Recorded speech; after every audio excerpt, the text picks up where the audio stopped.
everyone, Star Wars Bricks here, and welcome to my new review of the LEGO Star Wars Summer 2021 LEGO Slave 1. In the United States, this retails for $50, and today we will be looking at the set and showing you if it is or isn't worth that $50 price tag.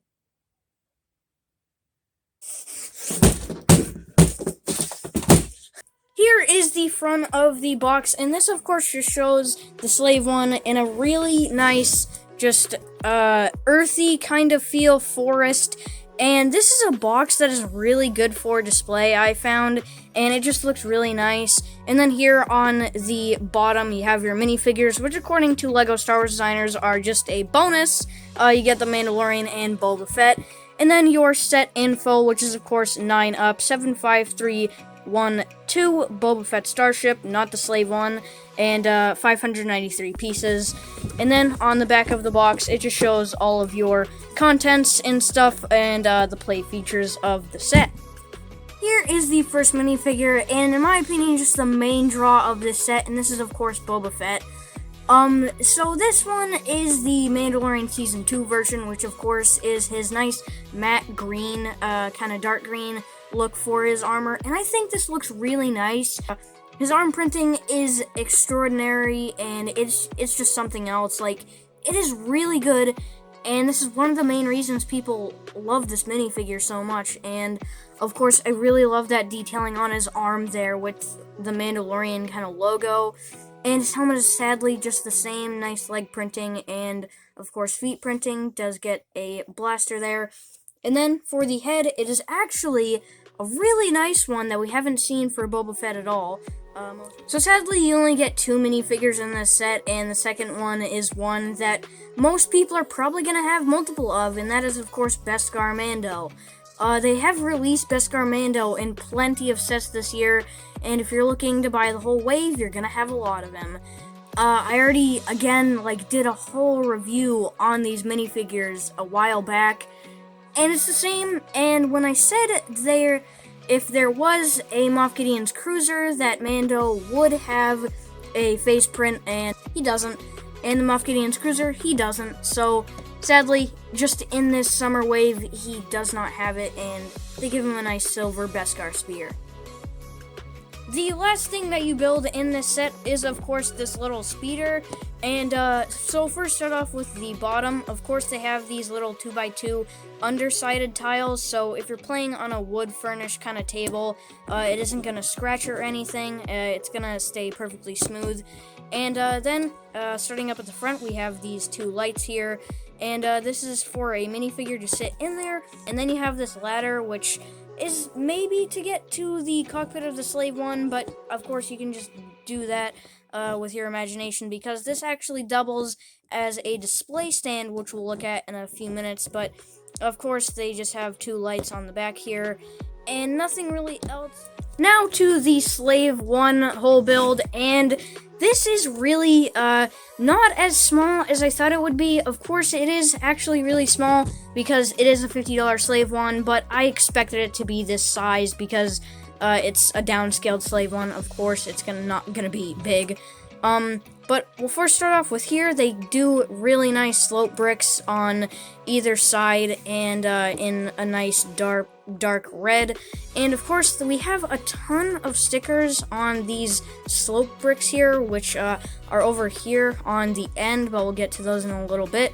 But of course, you need to have that feature where you put a carbonite hole and you hold it in the Slave 1, so of course you can just lift that up. And you can place your Gamorrean guard in carbonite, and you can literally just slide them in there, pretty easy, and you can close it up and fly away. When we move up here, we then can see there are 2 blasters here. They can both move, but they can't move 360 degrees, which isn't really disappointing to me. We move in here, which we have some round bricks, and for someone new, this might be a little challenging to place those stickers on there. And then if we move up, there are some sud shooters, and we can easily just fire those off when you're in flight. Ow! And then when we move up, we can now see the cockpit, which can easily open just like that. And you can place your Boba Fett 2 ways.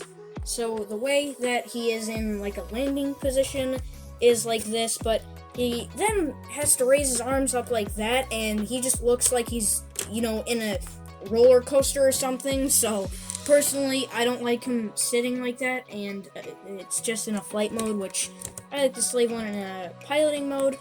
And you can place him on there when he's in a flight mode using a few brackets. And I found that you need to place his helmet like this because of this antenna piece, because the cockpit gets in the way.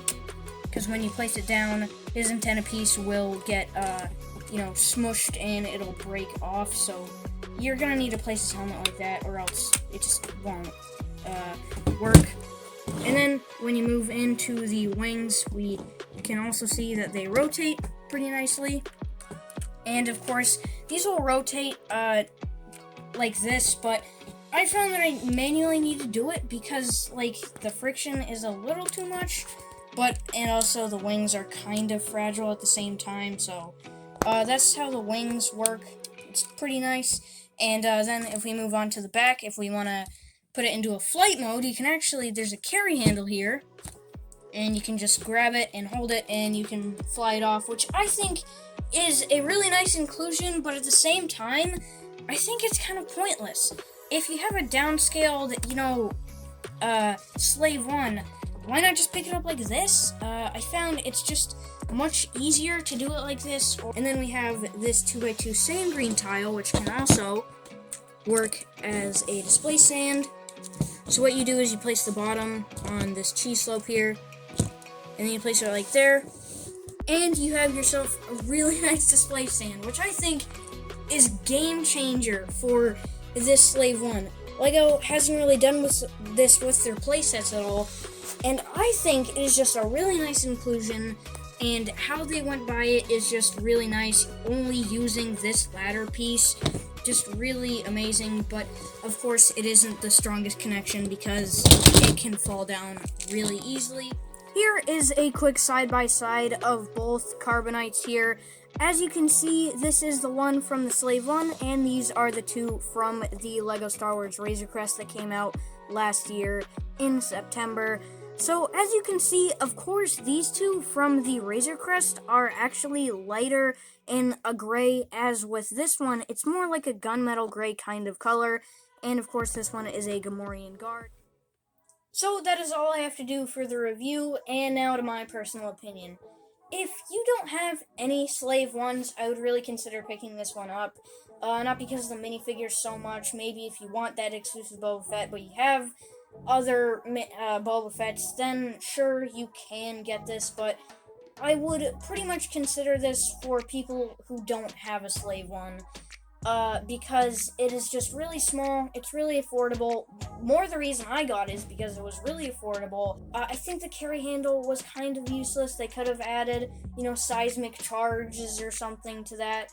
I think just the carry handle isn't really that useful. I really like the Boba Fett, just wish they would have gave it a dark repaint job, but hey, this is LEGO we're talking here. They're not gonna do stuff to the extreme, because they don't usually do that. If you've seen my content, I don't, usually, most of the time, it's not really too great about LEGO. So that is all I have for you guys to make an educated purchase decision, and that is all for today. If you guys enjoyed, make sure to leave a like. Please do subscribe, because we are on the road to 800 subscribers. Thank you all so much for watching. I'll see you next time. Peace.